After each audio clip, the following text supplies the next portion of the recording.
वित्त मंत्री निर्मला सीतारमण ने टैक्स पेयर्स को राहत तो दी, लेकिन उनको जो फाइनेंशियल ईयर 2023-24 में नया इनकम टैक्स सिस्टम चुनेंगे, पुराना टैक्स सिस्टम लेने वाले टैक्स पेयर पहले जैसे ही टैक्स देते रहेंगे।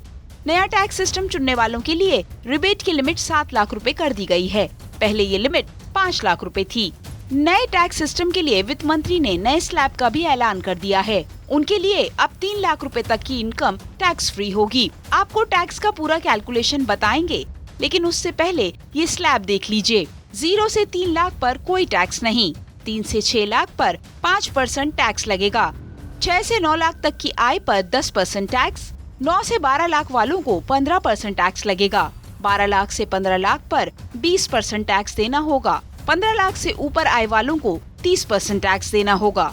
इस बात को ऐसे समझिए, नए टैक्स रिजिम में अगर आपकी इनकम 7 लाख रुपए सालाना है तो आपको कोई टैक्स नहीं देना होगा, लेकिन आपकी इनकम जैसे ही 7 लाख से ऊपर जाएगी तो आप टैक्स स्लैब के दायरे में आ जाएंगे। इसमें पहले 3 लाख रुपए तक कोई टैक्स नहीं लगेगा। इसके बाद 3 से 7 लाख के बीच 5% टैक्स देना होगा। 6 लाख से ऊपर 9 लाख तक की इनकम पर 10% टैक्स देना होगा। इसी तरह 9 लाख से 12 लाख तक की इनकम पर 15% और 12 से 15 लाख की इनकम पर 20% और 15 लाख से ज्यादा इनकम पर 30% टैक्स देना होगा।